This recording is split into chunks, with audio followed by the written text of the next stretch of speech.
राधे राधे दोस्तों, पौराणिक कथाओं के क्रम को आगे बढ़ाते हुए प्रस्तुत है आज की कथा आपके सामने, जो कि महाभारत का एक अंश है और वहीं से लिया गया है।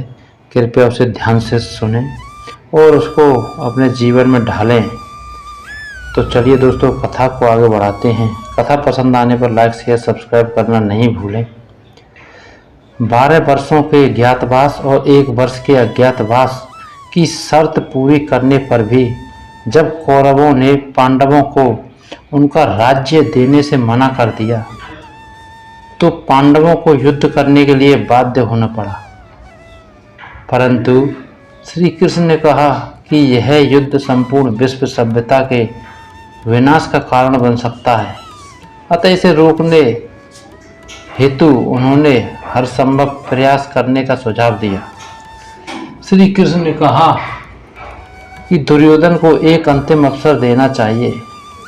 इसलिए श्री कृष्ण पांडवों की तरफ से कुरु राज्य सभा में शांति दूत बनकर गए और दुर्योधन से पांडवों के सामने केवल 5 गांव देकर युद्ध टालने का प्रस्ताव रखा। सभी इस प्रस्ताव को मान गए। पितामह भीष्म, धृतराष्ट्र, लेकिन दुर्योधन ने कहा कि पांडवों को सुई की नोक जितनी भी भूमि देने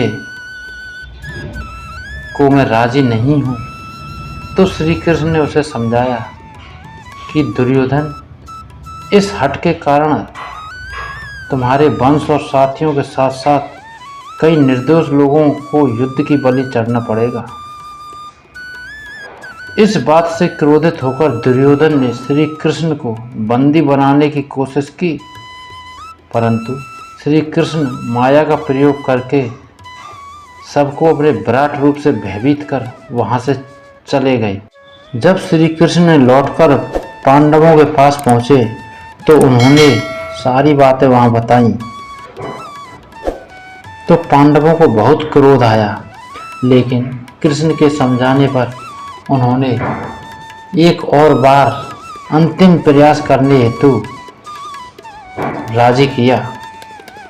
श्री कृष्ण ने शांति प्रस्ताव लेकर हस्तिनापुर पहुंचे। श्री कृष्ण को दोबारा देखकर कुटिल शकुनी ने कृष्ण को भोजन पर आमंत्रित करने की योजना बनाई। स्वयं दुर्योधन ने उनको निमंत्रण दिया और माफी भी मांगी। कृष्ण तो फिर कृष्ण हैं, निमंत्रण अस्वीकार कर दिया और जा पहुंचे विदुर के घर। विदुरानी कृष्ण पर अपार स्नेह रखती थी।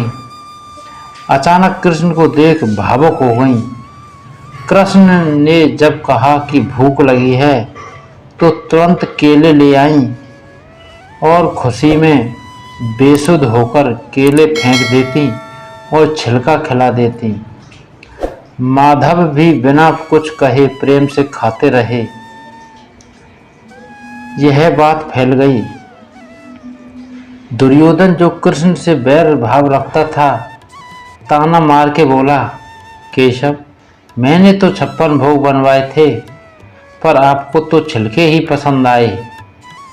माधव मुस्कुरा के बोले, कोई किसी के यहाँ 3 वजह से खाता है दुर्योधन।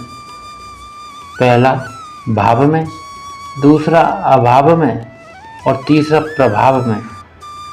भाव तुझ में है नहीं और अभाव मुझे है नहीं, और प्रभाव तेरा मैं मानता नहीं। अब तू ही बता कि मैं कैसे तुम्हारा निमंत्रण स्वीकार करता। मैं वहीं गया जहां मुझे जाना चाहिए था। मैं भोजन का नहीं, भाव का भूखा हूँ और हमेशा रहूँगा। तो दोस्तों, आपको कथा कैसी लगी कमेंट करके बताएं। कथा पसंद आई हो तो लाइक शेयर सब्सक्राइब करना नहीं भूलें दोस्तों। जय जय श्री राधे।